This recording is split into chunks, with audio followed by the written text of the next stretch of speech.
वास्तुशास्त्र के अगली कड़ी में आज बहुत बड़े रहस्य से आज आपको रूबरू कराऊंगा। भूखंड में यदि इस प्रकार का दोष है तो उधार दिया हुआ पैसा कभी वापस नहीं मिलता है, और आपके पास धन संपदा अच्छी है तो हमेशा चोरों की नज़र आप पर बनी रहती है।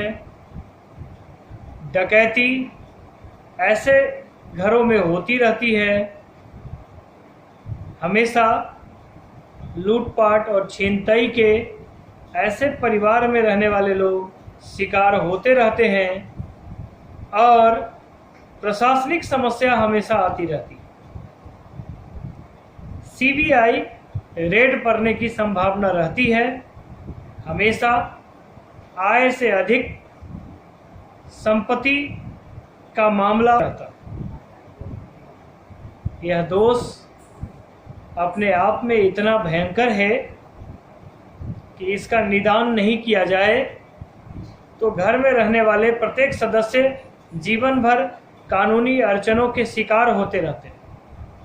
इसको सूक्ष्म रूप से समझने की जरूरत है। जब आप गौर करेंगे तभी आपको यह समझ में आएगा कि यह वास्तु दोष कैसे हो जाता है। इस तरह के भूखंड की संरचना मुझे श्याम पट पर, अंग्रेजी में कहिए तो ब्लैक बोर्ड पर समझाना चाहिए था। वहाँ आकृति बना करके यदि मैं आपको समझाता हूँ तो यह ज़्यादा समझ में आएगा। अभी तक जो वीडियो मैंने उपलब्ध कराया है उसमें मैंने आपको बताया है कि दक्षिण पश्चिम का कोना यदि आपका बढ़ जाता है या घट जाता है तो उसके क्या दुष्परिणाम होंगे। यदि भूखंड का दक्षिण पूरब का कोण यदि बढ़ जाता है या घट जाता है तो उसके क्या दुष्परिणाम होंगे। आज के वीडियो में मैं आपको बताने जा रहा हूं कि यदि आपके घर पर, आपके प्रतिष्ठान पर पड़े हैं सीबीआई रेड, सीबीआई ने आपके प्रतिष्ठान पर दिया है छापा, या आपके संपत्ति को लूटने के लिए डकैतों ने बोला है धावा, या आपकी उपस्थिति या आपके गैर उपस्थिति में आपके प्रतिष्ठान पर या आपके आवास में हो जाती है चोरी, तो यह बहुत ही चिंता का विषय है। और इस तरह का वास्तु दोष यदि आपके भूखंड में है तो आपको सावधान हो जाना चाहिए। आप व्यवसायी हैं, आप उधार पैसा लगाते हैं, आप उधार सामान देते हैं, और इस तरह की गड़बड़ी आपके भूखंड में है तो वह उधारी दिया हुआ माल कभी वापस नहीं आएगा, उधारी की वसूली कभी नहीं होगी। अब वह वास्तु दोष क्या है, आइए उसको समझने का प्रयास करते हैं। दक्षिण पश्चिम और दक्षिण पूर्व के बीच भूखंड का यदि बीच का भाग बढ़ जाता है दक्षिण की ओर तो यह भी एक बहुत बड़ा वास्तु दोष है। यह भी इतना बड़ा वास्तु दोष है कि इसके वजह से आपको हमेशा जीवन भर कानूनी अड़चने लगेंगी। बलात् लूट के ले जाएगा धन, कोई चुरा लेगा आपकी उपस्थिति में और गैर उपस्थिति में आपका धन। आपके द्वारा दिया गया उधारी कभी वापस नहीं होगा।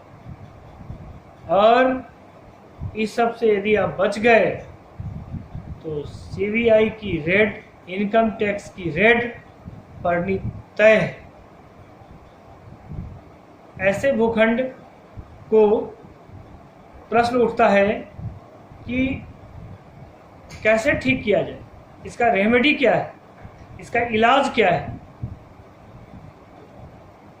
भूखंड का सबसे बेहतर आकृति वर्गाकार मानी गई है, उसके बाद आयताकार मानी गई।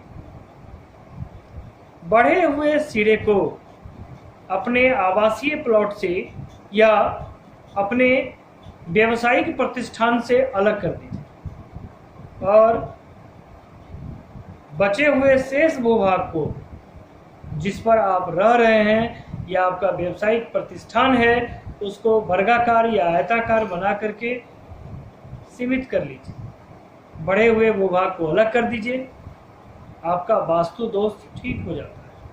यदि बढ़े हुए भूभाग में आपने निर्माण कर रखा है, तो मैंने कल बताया था कि कभी भी वास्तु दोष की रेमेडी हमेशा कुछ पहन लेने से या कुछ मंत्र जाप कर लेने से नहीं होता है। आपको उसको तोड़ देना चाहिए। यदि कोई यंत्र लगाएंगे तो तात्काल थोड़ा सा आपको सुधार नजर आएगा, लेकिन यह एक प्रकार का कैंसर है, इसका दूरगामी असर दूर दूर तक अच्छा नहीं होता। आज के वीडियो में इतना ही। कल फिर नई ऊर्जा के साथ आपका हौसला अफजाई करने के लिए मैं